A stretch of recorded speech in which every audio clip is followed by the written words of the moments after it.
Yeah, I just want to thank everybody for coming out today. It's obviously been a whirlwind last few months. Really proud of a lot of things we've accomplished and really excited about the future.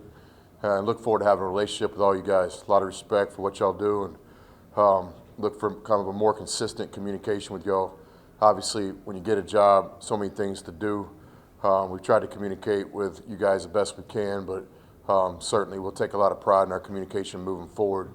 Simply stated, anything you ever need, we pretty much have a full access philosophy. You know, if we can help you in any way, access to our staff members, and then ultimately at the appropriate time, you know, getting you guys to the players too.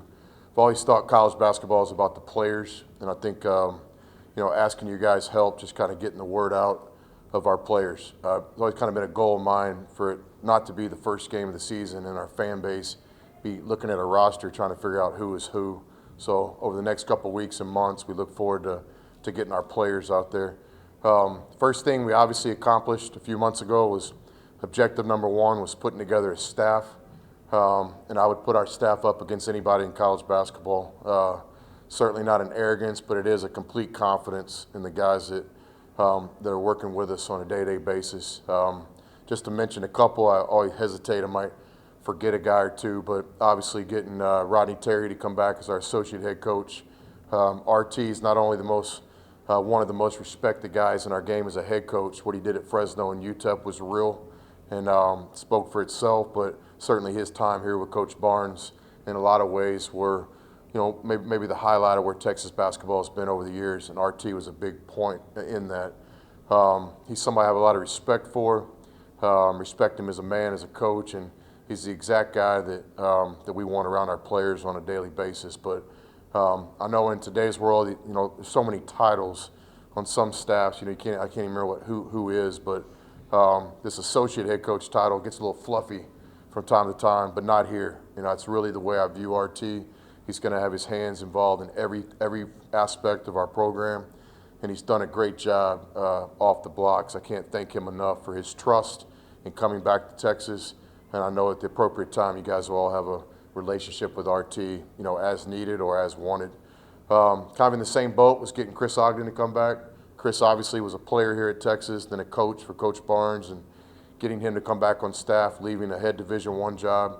I think I don't want to speak for Augie, but it obviously shows kind of the faith and vision that me and RT and Augie share, those guys leaving head coaching jobs coming here. So we're excited to have Chris here in his role. Certainly Jarrett's coming from Kansas, one of the most respected guys in our business. You know, a lot of people view Jarrett's as a recruiter. I recognize that, but I view Jarrett's as so much more. He's a guy that has a day-to-day impact on our players, an energy and a passion kind of second to none. He's got a little bit of, what's the TV show I've been watching, The Soccer Coach? Ted Lasso. Yeah, Jarrett's has a little Ted Lasso in him, and I kind of like it, you know. He's always in a good mood. Maybe he needs to get that mustache game kicking, but no, Jarrett's in association with Kansas, a program that we have a lot of respect for. I know initially in my first conversation with Coach Self, Coach supported Jarrett's coming here for different reasons. So we're really excited to have Jarrett's a proven winner in the Big 12 level. Lastly, on the floor, you know, Uric, a Texas guy.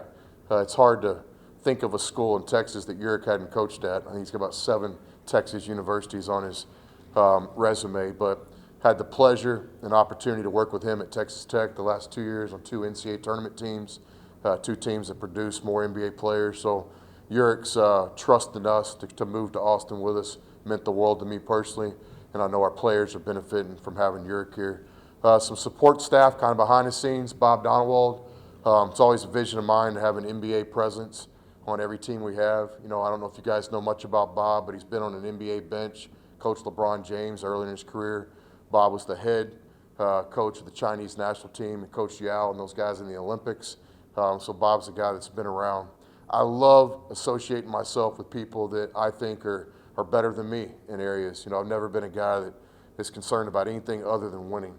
And the last time I checked, you know, a pretty good way to win is to surround yourself with people that know what they're doing. So Bob's somebody that I rely heavily on, kind of in an analyst role, but somebody that is means the world to me. Casey comes with us. This is Casey's 6th year in the program. He's a rising star in our business. I don't think Casey will be in Austin long, and I mean that in a good way. I think he'll be a full-time assistant somewhere in the country sooner than later. But Casey's doing a lot of the ops type work and behind-the-scenes work with our players. Certainly John Riley, I'm proud to say, in my opinion, I think he's the best strength coach in basketball. No disrespect to anyone else out there, but I know John. I believe in John. I trust John. John is the defender of our culture on a day-to-day basis here. He's so much more than a guy that's just doing 3 sets of 10 in the weight room. He really has his hands on everything in our program, both from a physical standpoint and mental. Couple breaks. These are nothing but breaks. Just good fortune. Really fortunate to really inherit some quality people in our program. And I haven't done this much over the years. Normally we just kind of clean the slate and bring our staff in. But in this regard, I've been so pleasantly just pleased. Pleasantly pleased, that's a good one. Warren, our athletic trainer, is a special guy. Had a chance to meet Warren, and it was very, very evident to me very quickly that Warren would be the kind of guy that we want around our players on a daily basis. So give Shaka a lot of appreciation and respect on that hire, and really appreciate Warren staying on with us. He'll be our head athletic trainer this year, and he's just a winner. He's got NBA experience. I know Hall of Fame coach Larry Brown called me about 15 times in 2 days recommending Warren, so I didn't even need to talk to Coach Brown. Guys like that call you 15 times. It's good news. It's not bad. So, but Warren is special. We were also able to Leslie Parks in our office, who to me is a Texas legend, who will belong in the Texas Hall of Fame one day. Her time at Texas Tech, I believe, started with Coach Penders, and then went all the way to the present time. Leslie is set to retire from the athletic department in January, but I'm so personally appreciative of her getting us started and agreeing to stay on with us these first few months on the job. So couldn't do what we're doing to this point without Leslie's support. We also inherited a rock star in the academic world. Miss Cat is as good as I've ever been with supporting our players academically and helping them and challenging them and giving them all the resources. So just a lot of good breaks we've had off the blocks. I'd like to tell you that it was a relationship between work or something, but we just got fortunate having people like Leslie and Warren and Miss Cat here, among many others. And I'm probably missing some key people today, but I wanted to just kind of paint the picture for you guys that the first objective was to put a staff together that we think can lead a team towards a Monday night game in the near future. Next thing we had to do is, put a team on the floor. For us, it's kind of, best way I kind of describe this team to others is, it's kind of I think as we sit here today, it's a 4-7-2 model. We have 4 returners, with Andrew and Jace and Brock and Courtney. I can't be any stronger than these guys. If these guys would have been in the portal at other schools, if these guys would have been high school players anywhere in the world, these 4 guys we would have recruited on our terms. We don't view these guys in any way as guys that we kind of inherited. They're guys that we wanted, we re-recruited back, and we're so appreciative of them, and they're going to be the foundation of this First Texas team in a lot of ways. So a lot of respect for Shaka. I appreciate everything he did in the past. He continues to help. I had a chance to see him a couple times on the road in July, and he just continues to not only support the program, but specifically those 4 guys that we've inherited. Proud to be the Texas coach, where 3 NBA guys got drafted the other night. Again, give Shaka and his staff all the credit on that, but we certainly benefited from it. It was cool, watching the draft, as I always do, watching that burnt orange walk across the stage and shake hands with the commissioners. That's what it's all about here. So, but those 4 guys we inherited, we're proud to have those guys. Then we go 7 transfers, 7 guys. I think we have Scotty Mack does a great job. Obviously the best. Should have mentioned Scott with the talent that we inherited. But Scott told me some of this stuff today. 757 Division I games played, close to 8,000 points, 3,000 rebounds. I mean, these transfers, it's real. I think we'll be one of, if not the most experienced team in college basketball, and that was by design this first year. So the 4 returners and the 7 transfers, give us a foundation that we think we can be more than relative early. We want to be competitive this first year. You guys know me by now. I'm not talking about building anything. I'm talking about putting a team together this first year where we can be a part of the fight. And I think these 4 returners and 7 transfers allow us to do that. Then with 2 scholarship freshmen, as we speak today, Jalen coming over with us from Texas Tech. I think he's one of the best players in the country. He was our #1 target in West Texas, and he was the guy that we knew we had to get to Austin. I think Jalen, there's a role for him early in his career. He'll be a guy that's on the floor playing. Jalen's going to be special. I think here in a few months when college basketball starts off, Jalen will prove that he's worthy of those conversations as one of the best young players in college basketball. Then with Gavin Perryman, it's a cool story that Brandy played here at Texas. His dad was one of the all-time greats, but it really had nothing to do with us extending the opportunity for Gavin to come here. Gavin stands on his own 2 feet, proud of who his dad is, but Gavin's here because he can play.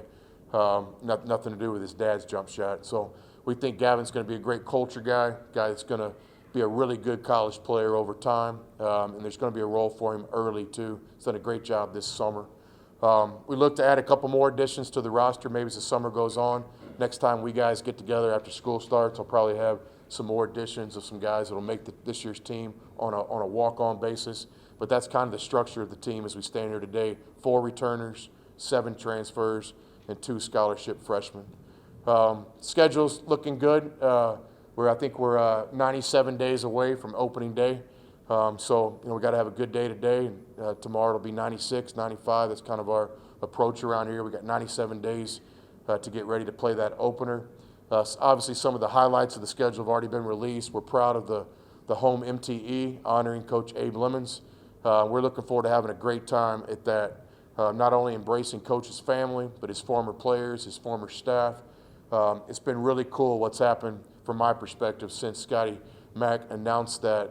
We've got all sorts of people calling in, telling a lot of Coach Lemon stories. I'm sure you guys have as many good ones as I do, but that's going to be a special time.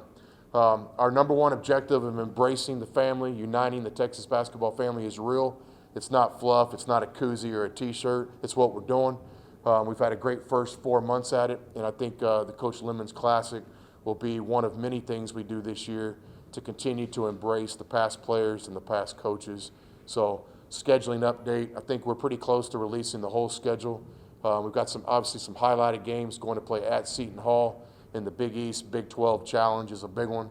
Obviously, Coach Barnes coming back here to Austin, SEC Big 12 Challenge.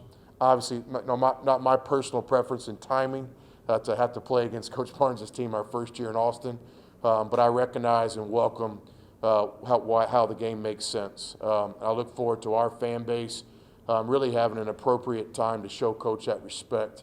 I wasn't here during that time, but I was right here watching everything.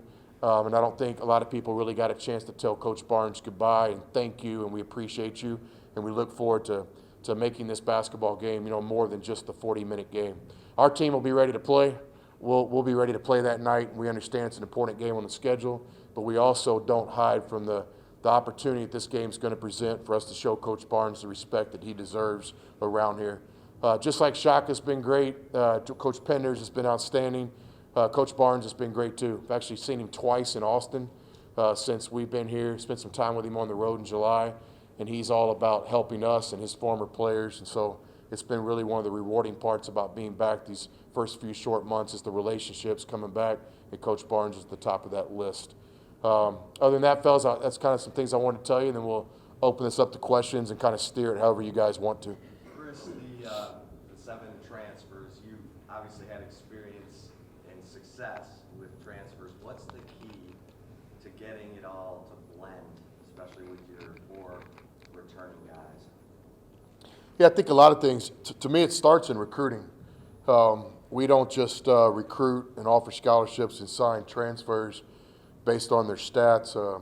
It's all about that first conversation when you talk to a transfer, And with these guys, just for time's sake, I can't tell you about all 7 first conversations, but I can tell you there was just a consensus where the conversations were about winning, and the conversations were about Final Four runs in Texas and all the right things. I didn't have any conversations about individual things, minutes, points, me or I. It was all about team, and it was really refreshing. So it's always started with our transfer recruiting with that, making sure that these guys understand that what's on the front of the jersey, Texas, is going to be more important than what's on the back.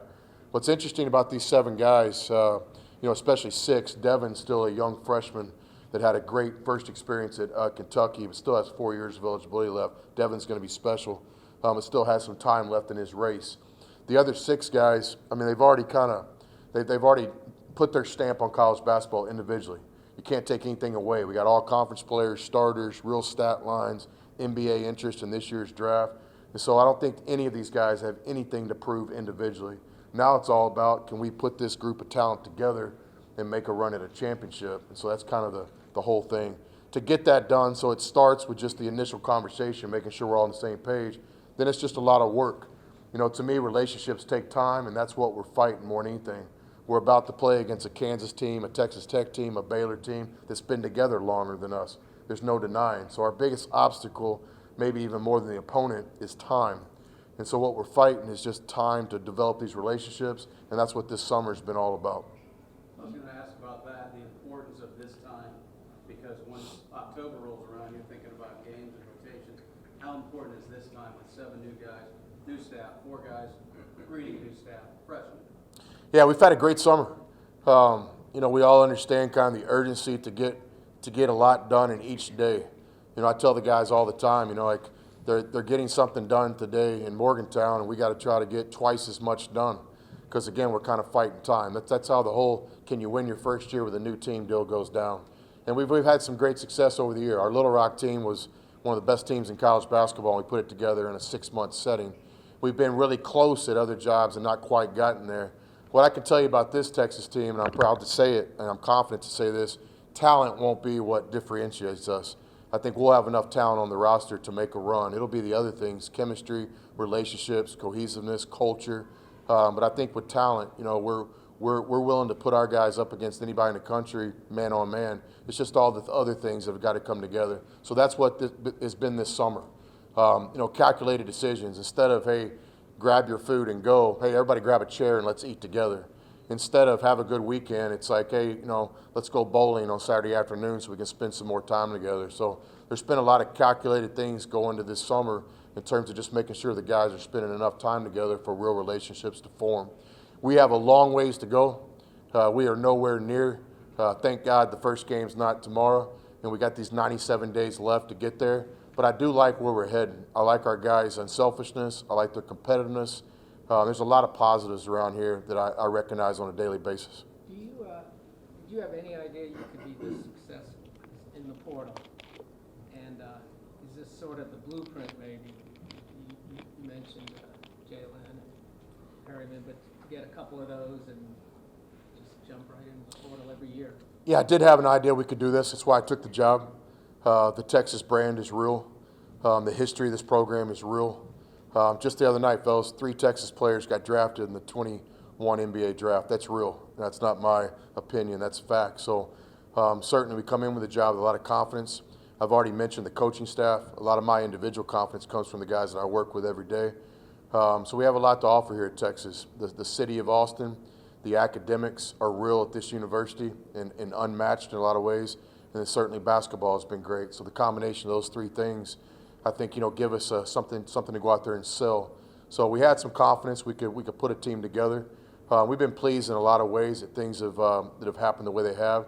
But on paper we look good. But you know, there won't be one game won this year on paper. Now we got to go out and earn it.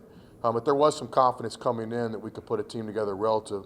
In terms of our game plan moving forward, I mean, we're trying to recruit the best players in the world.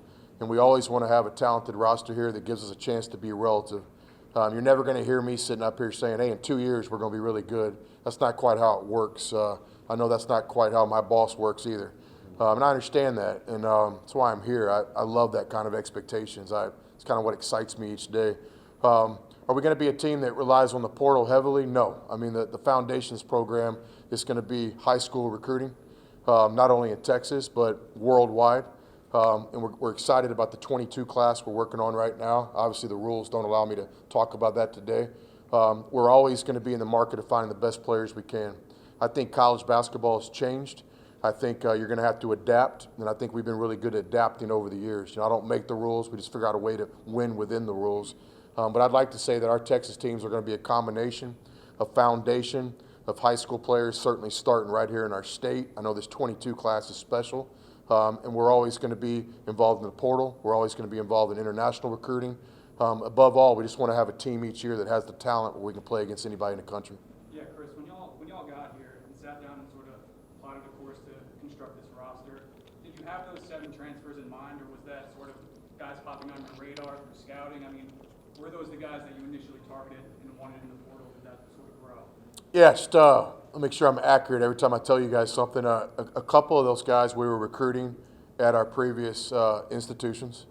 A couple of those guys came to the table when the staff was starting to put together, so relationships between each guy. And a couple of those just literally started because they weren't in the portal the day we got the job. So just like everybody, it's like college basketball. You know, we get the office really quick, and we got about 4 screens that are on the portal, you know, all day long. When guys pop, you scramble, and you start making calls. So it was just really a combination of all that. While that's going on, we're still trying to really do a great job with the 22 class and 23 class of high school kids. We're trying to put the staff together. We're trying to get the schedule together. So it's been a crazy summer. And that's why, again, I appreciate a lot of y'all's patience. You know, moving forward, we'll be doing this a lot. This is the university here, the capital city. I mean, the access that you guys will get, I think you'll be pleased with. I want to thank you for your patience. We've been pretty busy these last couple months. Chris, as much as you're focused on, you know, being competitive and thriving in the Big 12 this coming season and having everything in line, we'd be remiss if we didn't ask you about the news of the last 2 weeks. Your reaction about realignment, move to the SEC at some point right now, 2025, and when did you first become aware that that might be an option? Yeah, I kind of figured somebody might ask about that today. And I'm more than prepared to answer it. It's not going to be the sexy answer some of you guys are looking for, but I've literally spent 0 minutes, maybe a few seconds thinking about it. You know, I think this year's Texas team has a chance to be special, and I think spending any time on anything other than that would not be doing what I told Courtney Ramey and Jones and Febris and Brock, what I said I was going to do, that we were here, we're doing this year, we're going to do everything we can. So I respect the question. Obviously, I don't watch TV or the news like you guys do, but I'm aware of what's going on, but I really haven't spent a minute thinking about it. We talked about it one time with our team, and it was really an example I made with our team about how we're going to live where our feet are, and we're going to control what we control, and we're pretty focused on these next 97 days, what we're trying to get done. We really haven't done anything other than kind of use as an example about how focused our program is, because I've heard no talk about it in our locker room, which I think is kind of a sign where our players are mentally, which I'm pretty excited about. In terms of when I knew about it, really just like you guys. I think one of the coaches came in and said they saw something going across the ticker. I thought about calling and asking about it, but then I think we had practice in 30 minutes. I just let it go. Next thing I know, I was in a staff meeting where CDC was explaining to us kind of the time frame of things, but I did not know anything about it. Chris, academically, can you get the same kind of players that you're getting at Tech in the school here and stay eligible and do the schoolwork here, do you feel? Yes. Yeah. I think, you know, we're selling the academics at Texas. It's a big part. I think one of the best examples, you know, Mo Bamba. I don't want to speak for Mo, but with RT and Augie and Coach Barnes and everybody, and of course Shaka, that generation. It's my understanding that Mo came here because of the business school at the University of Texas. I know the president claims him every time I see him. Hey, you know, I recruited Mo Bamba. And I told President Hartzell, you know, that's a yesterday mentality. What are you going to do for us today, boss? So we're waiting for him. But it's my understanding President Hartzell's recruited 1 basketball player to Texas, and it was Mo Bamba. Pretty good one. So we're saving the boss 1 scholarship in this class to see what he can get done. But no, it's been really interesting. You know, I've coached at all different levels and all different schools, positives, challenges, and what have you.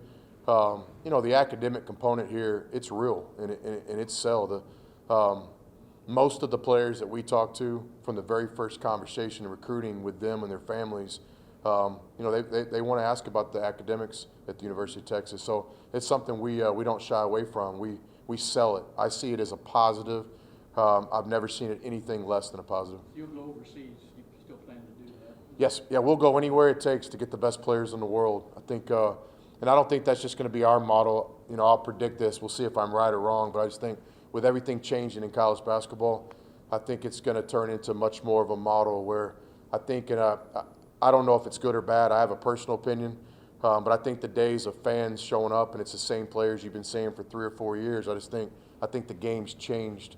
I'm not sure if that's good or bad for the game, but again, guys, I don't spend a lot of time thinking about things I can't control. Chris, Thank as you. we More, look, please. Go ahead, Chuck. Chris, if we look at the roster, we see what seems to be from the outside, a lot of guards and a lot of power forwards, at least as people on the outside classify them. Is that simplistic, or do positions matter in terms of what you want to do? Yeah, they really don't matter to me. I don't see the game as like positions. I see the game as players. I know just a few short years ago when I was in Division II, it was hard for us to get the typical kind of position. When I grew up watching basketball, it's like, let's see, Magic was the point guard, Byron was the 2, Worthy was the 4, maybe the 3, Kareem was the 5. That's kind of how we all saw it. I know, growing up and playing, I think Coach Kunstadt used to say I was a 2. I didn't really understand what that meant, but and it's like in today's game, I tell recruits, like, I don't know what LeBron is. Like, to me, LeBron is the best point guard in the NBA when he has the ball in his hands in the last 4 minutes. I think I know LeBron's the best big guy in pro basketball when he plays with his back to the basket in the game. But my point is, I don't know if LeBron's a 1, a 4, or 5. He's a player, and that's certainly kind of how we see basketball. Just a few short years ago, people used to recruit against us, saying, hey, don't go play for those guys. They don't understand what positions are.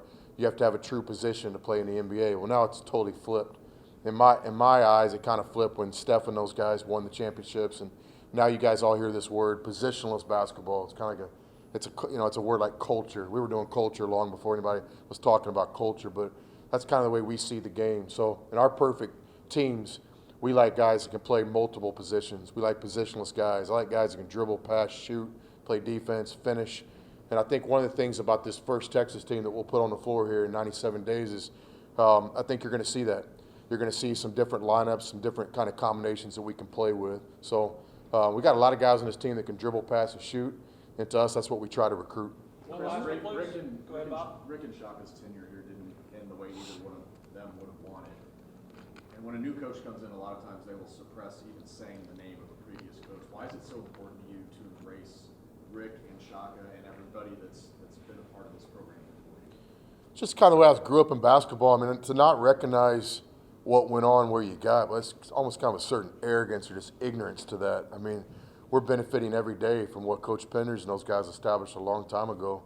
And so I just think that's kind of the beauty of college basketball.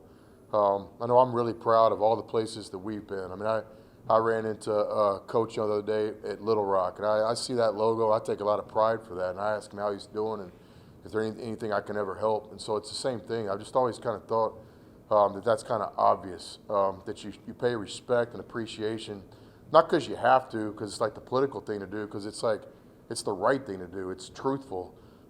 We're very appreciative. I don't want to speak for Coach or Shaka, but I know Shaka won the Big 12 championship in Kansas City and got a job that I know that he's really excited to be about. So I don't know if that was a good inning or bad inning. It seems to me like he's doing fine. And I think Coach Barnes, I wasn't there at that time, so I'm not even qualified to have an opinion on that. But I'm so appreciative he's coming back to Austin. Again, not really looking forward to that game year one, but really looking forward to that opportunity. It's the same thing with these players. I mean, one of the highlights probably, we had Sonny Alvarado at practice the other day. We've had so many guys come back, and there's just a joy and kind of a feeling in the building. Those guys paved the way. To me, we wouldn't be about to build the best arena in the history of college basketball if those players and coaches hadn't come before and established this program to the point where, a new arena and stuff like that's possible. So I appreciate and respect the question. Hopefully I'm answering it in an adequate way, but I know no other way but to think about that, because I think, it's like coaching these transfers. The first thing we talk about is their experience at their last coach. Like, I'll reach out to these coaches. Every coach that these guys played for will get a phone call from me in the first month of practice, basically just asking for your help. I mean, I know one of the big things we were able to accomplish with Matt Mooney at Texas Tech was the relationship I had with his coach in South Dakota. Like, he did so much for us. Here's what worked with Matt. This good things with Matt. So, I'm never a guy I don't think I have all the answers, but I think I have a work ethic where I'll work as hard as anybody to try to find the answers. But paying respect to the people that came before us is top of the list. And I know we started this at the press conference. It kind of took a life of itself, but it's real. This unite the Texas basketball family. We're having a lot of fun with that and success. It's really a highlight of mine seeing that all the former players come back. So if I could ask you guys to do me that favor in each of your appropriate venues and stuff. Just encourage anybody that was ever a part of Texas basketball, coach, trainer, manager, player, walk-on. I don't care if they transferred somewhere else. If they were ever in this locker room or this program, they're wanted back, they're needed back, and there's a place for them. Rob has a bunch of gear we've been giving the former players, so if nothing else, just spread the word to all the former players. We got a gear package for them. Does that mean you're trying to get Marquette on the schedule? Huh? Are you trying to get Marquette on the schedule this year, just get that out of the way, or? Man, I think me and Shaka, we played against so many. It seems like we played against each other every year in the Big 12 tournament, and we always kind of had a friendly handshake before the game, like, "God, here we go again." So that'd probably not be the top of my list to play Marquette out of the gates. Maybe one day down the line, but I think Shaka and I played against each other enough.